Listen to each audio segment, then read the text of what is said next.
سلام تعنا هبلنا خبركم تقاتلتي تلفزيون تجراي نقطري ساعة 6 فرقان زحزنا معلتها وزيناتات حزنا غريبنا زينات الساعة بمراح أنا تغل تخفله بملكة قوانقوا سلامون هايلو بسم الله سومي استوديو تلفزيون تجراي بمخان حبرناكم صان حيت كنقبرنا سنة مكتال فلمام بريزيدنت جزاو من محدار تجراي تادس ورده أب ماي إنرجن مقبن تميتو كسرح مزت هتعيشة تكنيكال كوميتي حدار 20 شمونتن كل تشحن 10 شمونتن عام تمرت أب بيت صحفتهم زتيوم زي تكنيكال كوميتي كم مصنعتي ديزاينن قصصرن سرحت ماي تجراي بيرو ماي هافتي بيرو حرشان هافتي تفترون يونيفرسيتي مقاله انستيتيوت مرمرن حرشان كالو تكالاتن عبيتي سمويا زكاتتيو ات كوميتي استوهابو عمام كاب كلتك سابر 4 ورح ابزلو غزي زازيمو كقربن حدش انستيتيوت مصنعتن مرمرن ماين انرجن ممسرات زخل وسان حساب كقربن ممرحي كم زتوهابو دما كاب صحفه بريزيدنت غزاوي ممحدار استرخب حبريتا يقلص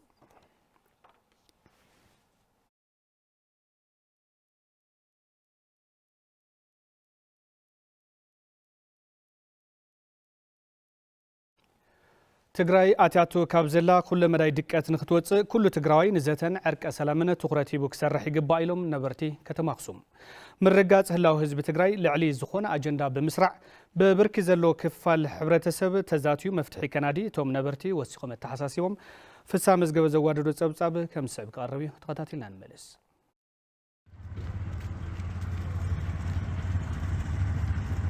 تجراي بذات الساعات يحري ناي جنساوي ጦርነት አጽኦ ያዘላ ተፈላይነ ፖለቲካ ሁኔታት አሉ ተናይ ፖለቲካ ሁኔታት እውን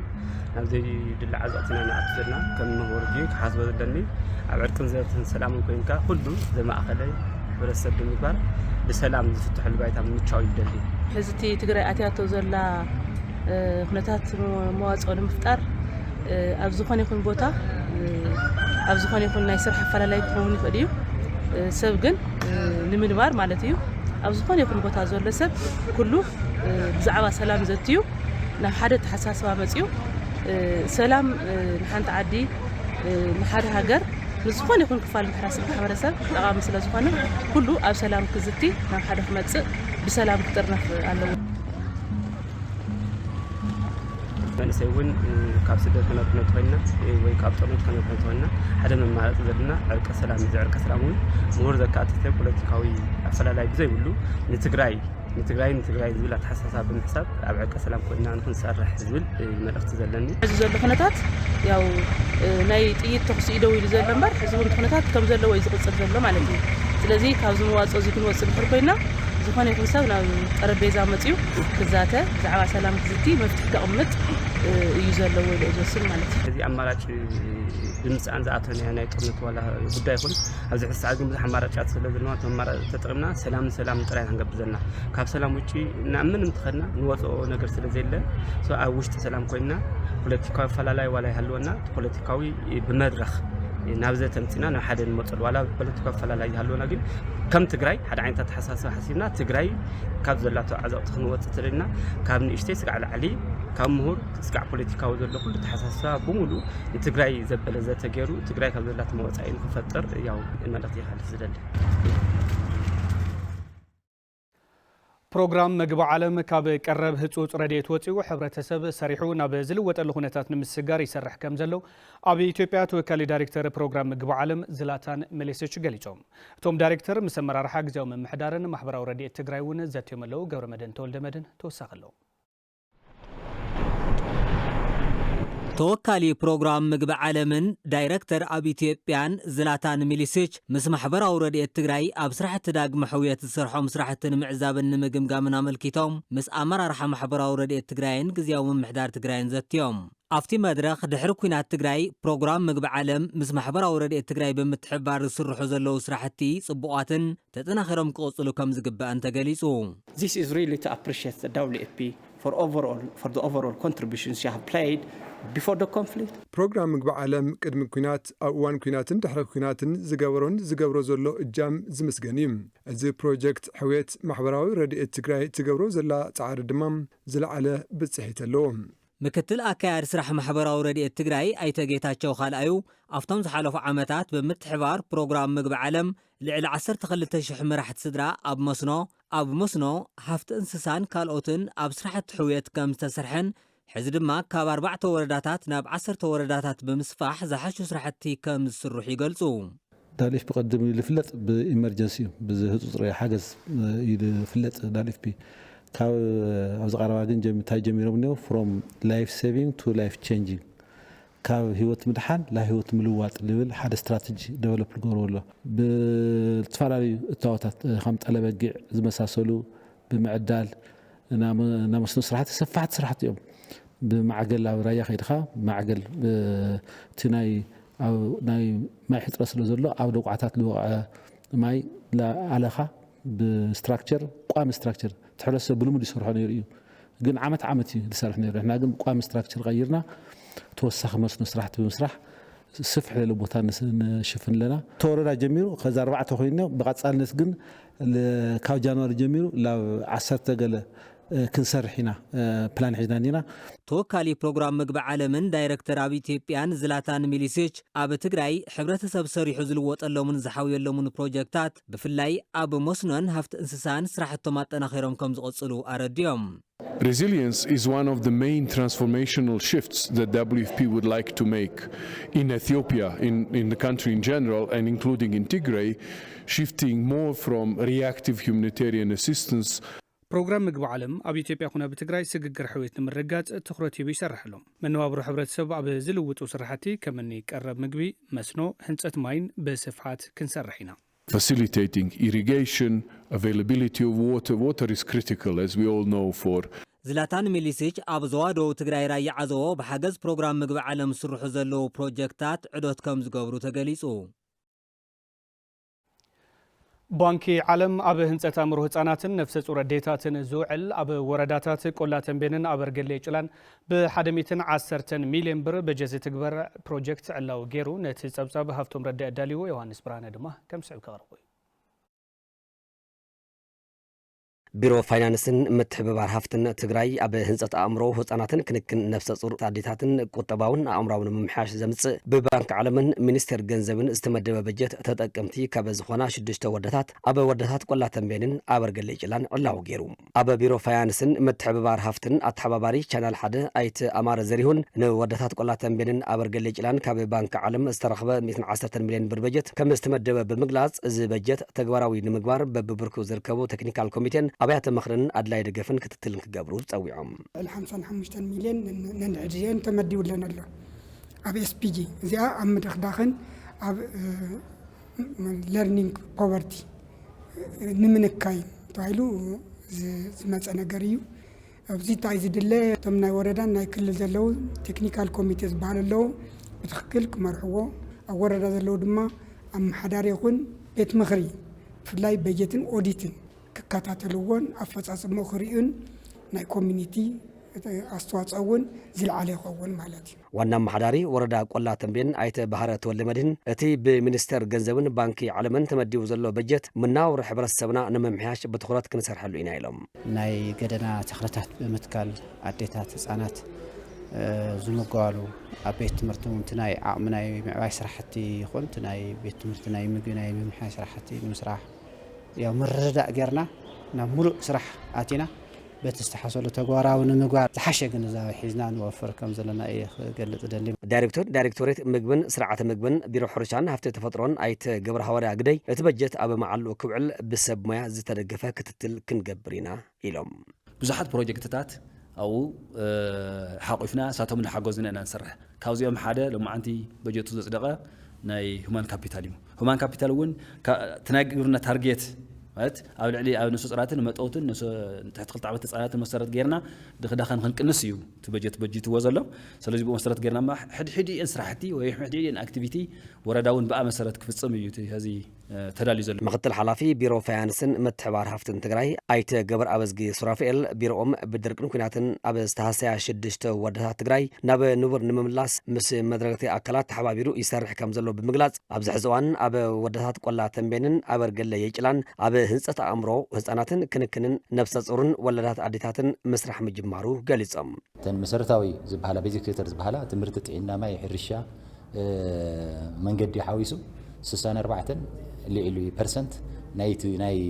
ብቀመር ዝመጽን በጀት ኣብዚአን ክውዕል ኣሎ ኣብዚአን ሓንቲ ረቋሒት እዚኣ ካልኦት ተፈላለዩ ናይ ገንዘብ ዲስፕሌስመንት ሊንክ ኢንዲኬተር ዝበሃሉን ረቋሕታት ለፍት ፕሮግራም እዚ በዚ መሰረት ክልቲአን ወረዳ ቆላትን ቤንና ኣርገሌ ጭላ ናይ ዓመት እዚ በጀት ጸዲቕለን ኣሎ እተን 4 ንብለን ዘለና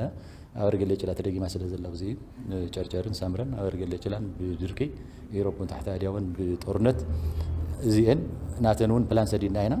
ንጽበይና ዘለና ፕሮጀክት ልምዓት ሓይሊ ሰብ ኣብ ትምህርቲ ጥዕና ሕርሻን ተሳትፎን ተጠቃምነትን ደቂ ኣንስትዮ ኣድሂቡ ከም ዝሰርሕ ድማ ዝተረኸበ ሓበሬታ የመላኽት ኣብ ወረዳ እንደርታ ጣብያ ፈለገ ሰላም ልዕሊ 1700 ሕብረተሰብ ተጠቃሚ ዝገብር መስፋሕፍሒ ህንፀት ጽገናን ፕሮጀክት መስተማይን ምክያድ ርክክብ ቦታ ተሳሊጡ ቢሮ ማይን ኢነርጂን ትግራይ ካብ ትካል ዓለም ለኸ መድሕን ህጻናት ሕቡራት ሃገራት ዩኒሴፍ ብዝተረኸበ ልዕሊ 4 ሚልዮን ብር በጀት ኣብ ወረዳ እንደርታ ጣብያ ፈለገ ሰላም ዘሎ ጸገም መስተማይን ምፍታሕ ናይ ዳግመ ህንፀት ስራሕቲ ንምስራሕ ምስ ጠቕላላ ህንፃን ማይን ስራሕቲ ኮንስትራክተር አረጋዊ ደስታ ውዕላ ኣሲሩ ስራሕ ንምጅማር ርክክብ ቦታ ተሳሊጡ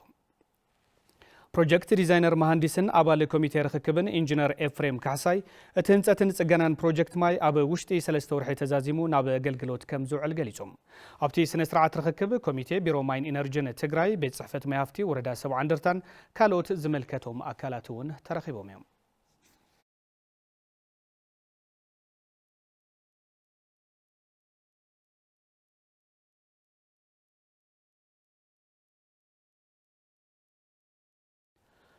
ባንኪ ደም መቐለ ብሰንኪ ሕፅረት ደም ዝጠፍ ህይወት ንምድሓን ደም ክልግስ ዝኽእል ኣካል ኩሉ ትኹረት ክገብረሉ ጸዊዖም ገብረ መድን ተወልደ መድን ከም ስዑ ከቕርቡ ባንክ ደም መቐለ ምስ ዩኒቨርሲቲ መቐለ ጨንፈር ዓዲ ሓቅን ኤምኣይትን ብምትሕብባር 20 ሕዳር 2018 ዓመተ ምህረት ብደረጃ ኣፍሪካ መዓልቲ ቀይሕ ቀዳም ተባሂሉ ዝኽበር መዓልቲ ልገሳ ደም ምኽንያት ብምግባር ወፍሪ ልገሳ ደም ኣሳሊጡ ደም ክልግሱ ዝረኸብናዮም ተምሃሮ ዩኒቨርሲቲ መቐለ ቃጽሪ ዓዲ ሓቂ ዝትካእ ደም ብምልጋስ ንዘይትካእ ህይወት ንምድሓን ንኻልኦት ማሕበረሰብ መርአያ ኮይኖም ወፍሪ ልገሳ ደም የካይዱ ከም ዘለዉ ይዛረቡ ደም ልሞት ፍጡር ክልና የብሉ ኢሉ ራእያኒኒ ስለዚ ለጥዕሽ ሰብ ለሎ ላተመርመረ ደም ክልግስ ነው በጣም ጥሩ ስሜት ነው የሚፈጥረው ሰዎች እንደምናድን ስናስብ ደም ልጋስ ጽቡቅ ስሜት እዩ ዝፈጥረልካ ውሽጥና ክረጋጋዕ ይገብሮ ዝጎድለና ንዘይብሉ ሰብ ክነድሕን ክንልግስ ይግባአና ከኛ የሚጎድብን ነገር ከሌለ አትሊስት ለሰው ማድረግ ብንችል ጥሩ ነው ብዬ አስባለሁ መጀመርታ ጊዜ እንልግስ ለኹም ሓሪፍ እዩ ደም ልጋስ ናሰ ህይወት ምድሓን ማለት እዩ ዓብይ ነገሩ እና ደስ በሃሊ እዩ ነፍርሕ ነገር ምንም የብሉኝ እና ኩሉ ሞት ይኽልግስ ዝተምሃራይ ምናምን ይጽውዕ ኣለኹ ማለት እዩ ኣብ ቃጽሪ ዓዲ ሓቂ ኣተሓባባር ተምሃሮ ወፍሪ ልገሳ ደም ተምሃራይ ገብረ ጻድቕ ሃይሉ እቲ ወፍሪ ቐጻልነት ክህልወን ካልኦት ወፍርታት ኣብ ምድላው ክንሰርሕ ኢና ይብል ከም ሳልሳይ ዓመት ናይ ሃፍ ላይፍ መዘጋጀትና ናይ መቐለ ዩኒቨርሲቲ ቻሪቲ ክለብ ብምትሕብባር ንምንታይ ዘውዚሉ ተምሃራይ ደም ዘይልግስ ብምባል ደም ንኽልግሱ ላስራሕና ቀኒና ኢና ብኡ መሰረትና ጀሚርና ከምዚ ትሪእዎ ኣለኹም እውን ተምሃራይ ባዕሉ ላደወለ ላመፀዩ ደም ልህብለና ብጣዕሚ ጽቡቕ ደስ በሃሊ ተሓባባሪ ባንክ ደም መቐለ ኣይተመኮነን ኣስፋሃ ኣብ 4 ባንክታት ደም ትግራይ ወፍሪ ልገሳ ደም ይካየድ ከም ዘሎን ሎማዓንቲ ኣብ መቐለ ጥራሕ ልዕሊ 100 ዩኒት ደም ክእከብ መደብ ተታሒዙ ይስራሕ ከም ዘሎ ይገልጹ እዛ ዓለት እዚኣ ቀያሕ ቀዳም ወይ ድማ ሬድ ሳተርዴይ ተባሂላ ተሰይማላ በአፍሪካ ደረጃ ዝተሰየመ ስያመ እዩ መቐለ ደም ባንክ ክትእክቦ ተዋሂብዋ ዘለ ትልሚ ኣብዛ ሎማዓንቲ ጥራሕ ልዕሊ 100 ሰባት ደም ብምልጋስ እቲ ዘሎ ናይ ደም ሕፅረት ምፍታሕ እውን ዕላማ ዝገበረ ናይ ደም ልገሳ መዓልቲ እዩ ኣብ 2017 ዓመተ ምህረት 167 ኣዴታት ብሰንኪ መድመይቲ ከም ዝሞታ ዝሓበሩ ኣይተመኮነን ብሰንኪ ሕፅረት ደም ዝጠፍእ ህይወት ንምድሓን ብደረጃ መሪሕነት ሚድያታትን ኩለን ኣብያተ ዕዮን ትኹረት ሂቦም ክሰርሕሉ ጸዊዖም በብመዓልቱ ክንደይ መጥባሕቲ ዝቋረጽ እኹል ደም ተዘይሃሊ መጥባሕቲ ይግበረን ስለዚ መጥባሕቲ ብምቁራጽ ምኽንያት ብእዋኑ ብዘይ መስርሑ ዘጋጥም ሞት ብጣዕሚ ብዙሕ እዩ ሓራሳት በበዝሒ መድመይቲ የጋጥመን እዩ 17 167 ኣዴታት ብመድመይቲ ምኽንያት ዝሞታ ምዃነን ናይ ቢሮ ሓለዋ ጥዕና ሪፖርት የመላኽት ኣደ ንገዛ ብርሃን እያ ንብል ኣደ ከይትስእን ገዛ ትግራይ ጸልማት ከይወራ ብርሃን ኮይና ክትነብር ደም ለጊስና ሞት ደነድሕ በተደጋጋሚ ደም ምልጋስ ካብ ሕዱር ሕማማት ካንሰር ሃንደበታዊ ሕማም ልቢ ጸቕጢ ደምን ካልኦትን ናይ ምክልኻል ዕድል ከም ዘለዎ ተሓቢሩ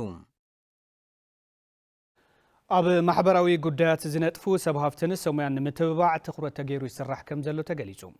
እዚ ዝተገለጸ ሓደ ዓመት ዘቁፀረ መባእታዊ ሆስፒታል ሻሎም ቀዳማይ ዓመት መስረቱ ምኽንያት ብምግባር ኣብ ዘዳለወ መድረኽ እዩ ኣካይዲ ስራሕ መባእታዊ ሆስፒታል ሻሎም ኣይተ ዘለዓለም ደስታ እቲ ሆስፒታል ጸገም ዘፈርጥዕና ትግራይ ንምቅላል ማሕበራውን ሰብኣውን ኣገልግሎት መሃብን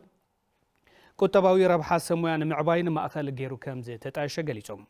ዋና መሓዳሪ ክፍለ ከተማ ዓይደር ኣይተ ሃፍቶም ወረታ በጆኖሳይድ ኩናት ትግራይ ኣብ ትካላት ጥዕና ዝበፅሐ ዕንወት ንምቅላል ከምዚኦም ዝበለ ሆስፒታላት ተኸፊቶም ኣገልግሎት መሃቦም ዝምስገን ኢሎም ኣብ ትካላት ጥዕና ዝነጥፉ ሰብ ሃፍቲ ንዘጋጥሞም ሕፅረት ቦታ ቀዳምነት ተዋሂብዎ ብፍሉይ ጨረታ መሬት ክወሃቦም እናተሰርሐ ምዃኑ እውን እቶም ዋና መሓዳሪ ወሲሖም ገሊጾም ኣብ ዝሓለፈ ዓመት ዝተጣየሸ መባእታዊ ሆስፒታል ሻሎም ኣብ ውሽጢ ሓደ ዓመት ልዕሊ 13,000 ወገናት ከም ዝሓከመ ዝሓበሩ ድማ ዳይሬክተር ቦርድ እቲ ሆስፒታል ዶክተር ወልደ ሃዋርያት ወልድዮም እቲ ሆስፒታል ን30 ስፔሻሊስታትን ሰብ ስፔሻሊስታትን ሰሙያን ሓዊሱ ልዕሊ 130 ወገናት ዕድል ስራሕ ከም ዝፈጠረ ዶክተር ወልደ ሃዋርያት ገሊጾም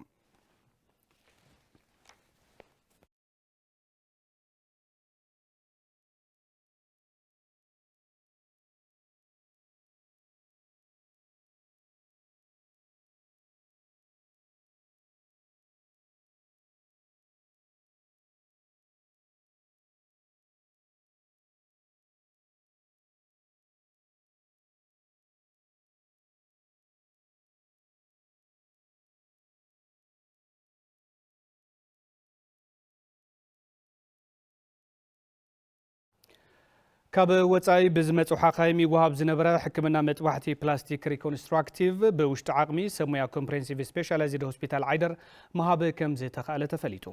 ቴሌቪዥን ትግራይ ነዚ ዛዕባ መልኪቱ ምስ ስፔሻሊስት መጥባሕቲ ፕላስቲክ እቲ ሆስፒታል ዶክተር አሸናፊ ትባረክ ኣብ መደብ ማዕዳ ሓኻይም ኣብ ዘካይድዎ ቃለ መሕተት እዩ ተገሊጹ ሃይለ ሚካኤል ገሰሰ ድማ ከም ስዕብ ዳልይዎ ኣሎ መጥባሕቲ ፕላስቲክ ሪኮንስትራክቲቭ ብዝተፈላለዩ ሓደጋታትን ተፈጥራዊ ኣፈጣጥራን ዝተበላሾ ኣካላት ወዲሰብ ብመጥባሕቲ ዳግም ክዕረዩ ዝግበረሉ ዓውዲ ምዃኑ ዝገለጹ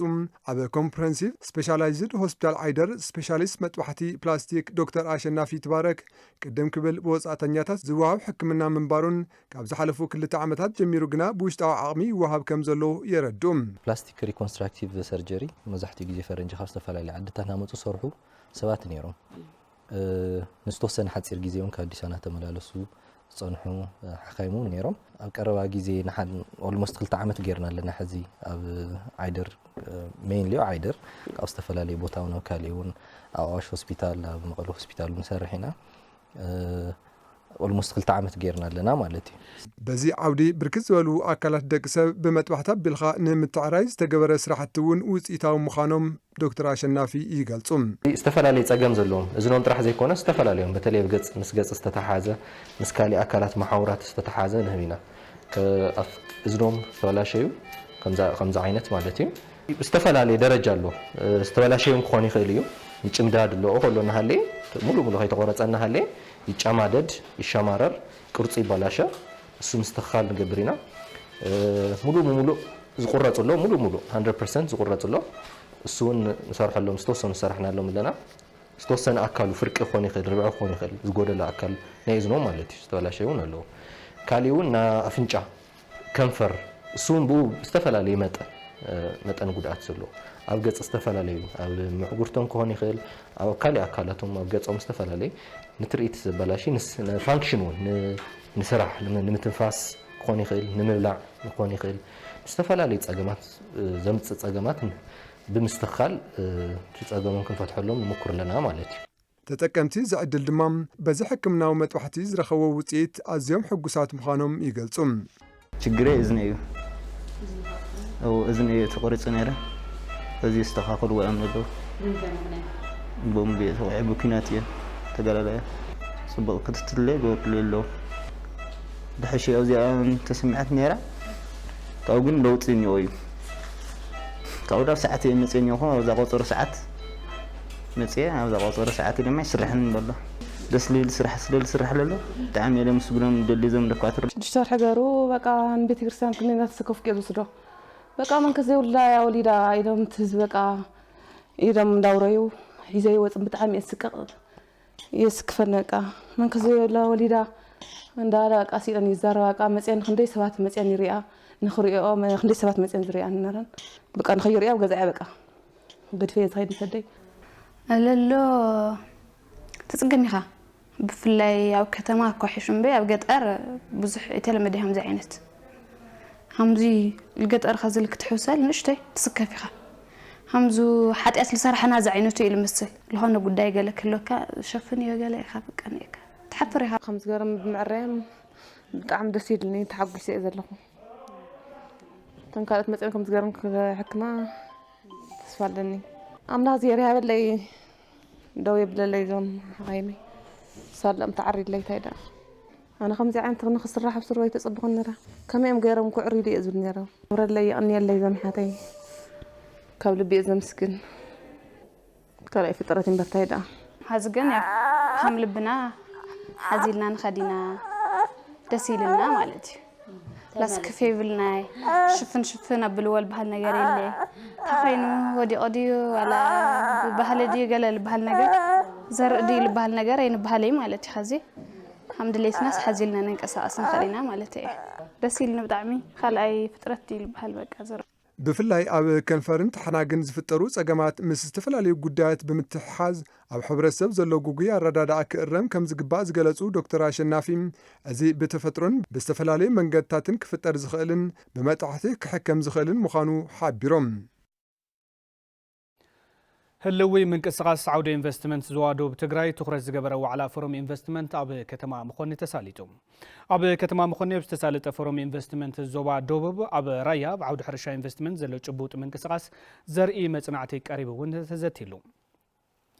أبتين ميت زغرب مصنعتي زي المعون سبهافتي قطمهم زلو بالدهوتات كم اخبار واقع تعريف مبراتي صقم صتا صقم عداقا قرب لقاح زي مهلاون كالوتن تلعيلهم يوم نتوم سبهافتي قطمهم زلو صقمات مفتاح دما من محدار تازوا بيرو مريت بيرو حرشان هافتي تفترون كمون حيل مبراتن بقصالي اب مصنعتي استمسرته تواديدوم من مسرح زخ يبل كاب كوميشن انفستمنت استرخب حبريتا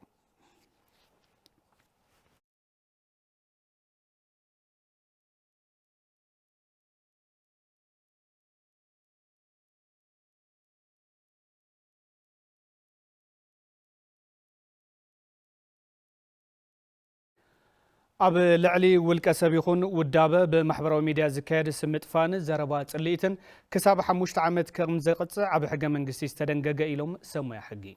بسنكي سرعاتو زي حلوة اتقاق مع محبرة ميديا حزبي ناب صقم كياتو زملكتهم أكلت وأنا مبرهن معبي جنزاب سلطنان كهبو يقبا إلهم تم سميان زرزرو داوت مكونن العما محبراو ميديا نسناي تكبار حاسيبو استمحازة بمخانو كابتي عالم الخاوز أنتو استبقسر بمحبراو ميديا زفتر زلو سمتفا حسوس زروان تلعتن اتحزي اب تقراي قد موازلو كل مدياوز اقام زيادة كي يتحلالخن هزبي نبز خفاء حدقا كي يودقن اب عطا اما محبراو ميديا كنستبهلي قباء كبلو ازا بسمويا يردقو محبراو ميديا قن باله زبلكا قدف زبلكاون وزتا سلزيلا زي افتهلونا زي تقراي ناب حدقا مئتاو أفتو محبرات أقامات مقداد أفتو زول حدنتها من فنجال نيوعلو على تو ترى يصوت رأي لي بالخا تياق لي بالخا حشاونا مخان عدله يسفحنا ليه اللوقينات حمل اللوغير خات سحفت لها تمرتيت مخاد الفرح وقلعتي خات تفطر لها زاوزو قربا غزي انا مقلل الفلطسم لدساوا الحكمنا كخدي خالي سنكزو وعوع لا في سوقنا امريت لله خالي سوزي تموته تعينا نجي أما محبراو ميديا تفتيرو زلو فنو زي سروع الطعامة نمأراي منقستن بوليتكنياتاتن حلافنتهم كفتسمو كمزقبائن نتأفتي محبراو ميديا ون أبزق الحوام حبريتاتات حلافنت تسمعوام نهزوام زربح سرح كعمو يقبائي بلو زمو قنات أما محبراو ميديا للو مقتاتي من رقاسي بتليتمو بوليتيكال نتفينا لولو محبراوي ميديا مرحتي ناتو معري ليخون بوليتيكانا نتأبراقيهم መንግስት ቆስዶ ለልግባቅ መንግስት ቆስዶ ሳተም ቆስዶ ልቦለ ሳተም እንድሕር ተወሲዶም ኮይኖም ማሕበራዊ ሚዲያ ለልምዓት ምጥቃም ይካልዩ ለሰላም ምጥቃም ይካልዩ ለፍቅሪ ምጥቃም ይካልዩ ለዲቨሎፕመንት ምጥቃም ይካልዩ በቲ ማሕበራዊ ሚዲያ ሲሸሎላ ጋር ዝብል ሕብረተሰብ ማዓት ይዘሎ ስለዚህ ጸገማት ከጋጥሙ ከለው ውጽእ ኢልካ ነቲ ማሕበረሰብ حبريت عمها أبتون قلف زخنا نجارات مالتي ኣብ ልዕሊ ውልቀ ሰባት መንግስታውን ዘይመንግስታውን ኣካላት ኣድሂቦም ብማሕበራዊ ሚድያ ዝውዝዑ ስም ምጥፋእን ሓሶት ዘረባን ተሓታትነት ከም ዘስዕብን ብሕጊ ከም ዘቕፅዕን በዓል ሞያ ሕጊ ገሊፆም ሓሰት ዝኾነ መረዳእታ ወይ ሓሰት ዝኾነ ሓበሬታ ምምሕልላፍን ተግባራት ሒሱን ተተረኺቡ ኣዋጅ 1185 ዝባር 2012 ተሓታትነት ዘለዎ እዩ ክሳብ 5 ዓመት ዘቕፅዕ ይባይዘው ብሕጊ ደረጃ بتنكر زبالة في الله يقول أحزب صحن تخوين تجبار نسو قصعت زختلي مالت ساميت شيح بجنزب بركون كقصع زخلي كله تجربي أوشت تجربي هون كاب تجربي وتعي بناس عن تنكس عيسو كنبرن كسرحن نتفتي محاورة ميديا قدام النت نحل نقوم بمجزع عبهنسات سلام ديمقراطيين عبيد تجربين كنت في جبا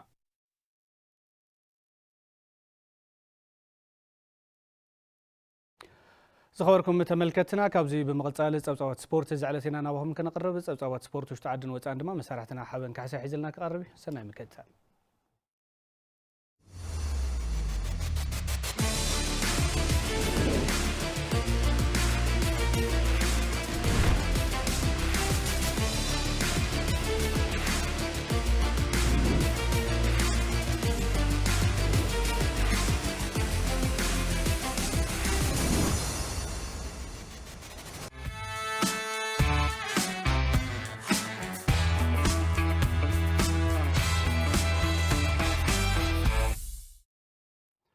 أتقلتي مسجن كما يتولو زينات سبورت حيزة غريبة لخو فلا ما يزعبا نقدات أكال زمتشو مزوتر سفران ناوتن كمالا كم سرح فيدريشن كوس مربى بإثيوبيا قليز اللهم يوانس الشبر كم سبك غروي بتقدست أكلاتن فيدريشن فوليبول إثيوبيانا بيونيفرسيتي مقالي كيداب زلو وركشوب محقاف قدات أكل أب سبورت زت أمته مدرخ زتساتفو أسلطانيت كعس مربب كتما عدواه روان جلانن تتصواتي كعس مربب كتما أقسم برهان الرداءن أبرئيتوهم قدات أكل بلبونان أكل نابنت فتات سبورت نمقس قواسن مستافن حابراوي جنزاب الزسن سلطانا منبارو قليسهم أتقراي زلو قدا أكل زل علي إلي حسب إنه بوت العلا تجراي إذا سلطنا زي متيوم تجراي أب تجراي بموسادهم بمهاوم مالتين تجراي سعوي نجاري نا أكل قدات تعينت أكل قدات تعينت خمسة لو السوزرزينا يونا لليوم نجارات لقودلهم نجارنا نهم نعتهم فولي نجار لحجزهم نعتهم لليوم نجارات كم زين أبنت ويلشير ميدا عتكي مجمرة حجز وزخلو بسن أمره مجمرة ختمرهم مدلك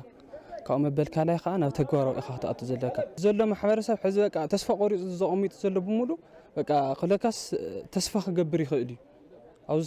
سرح زي تسفق جبري خالي بقى ببوتو لأن يسلت أنت اللويم كأخن سرح لهم خن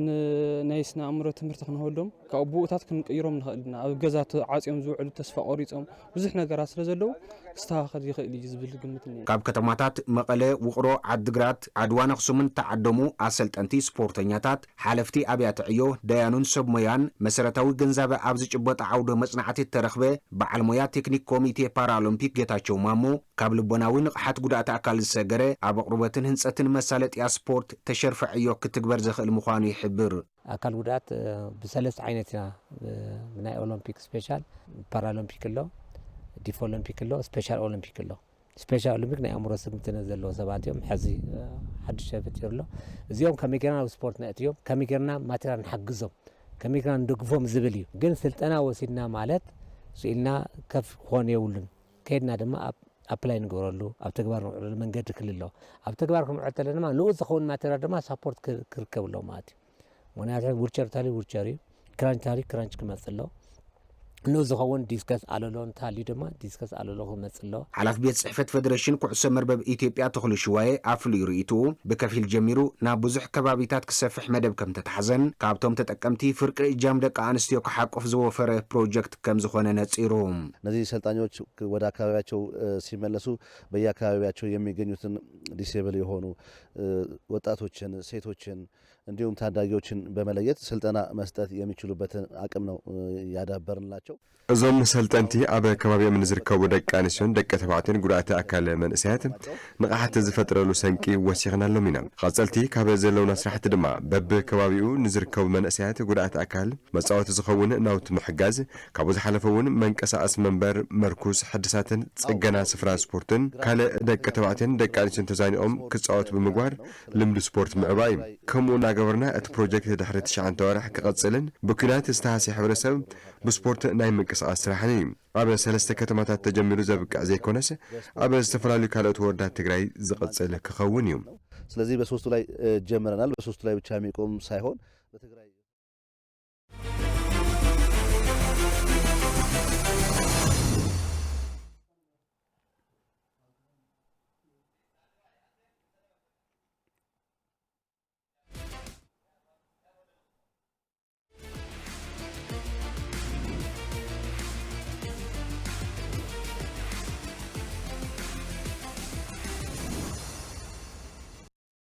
خبركم تملكتنا على توزيناتنا وبزازيمنا سلت مكتالكم مسكينة بروح معلتي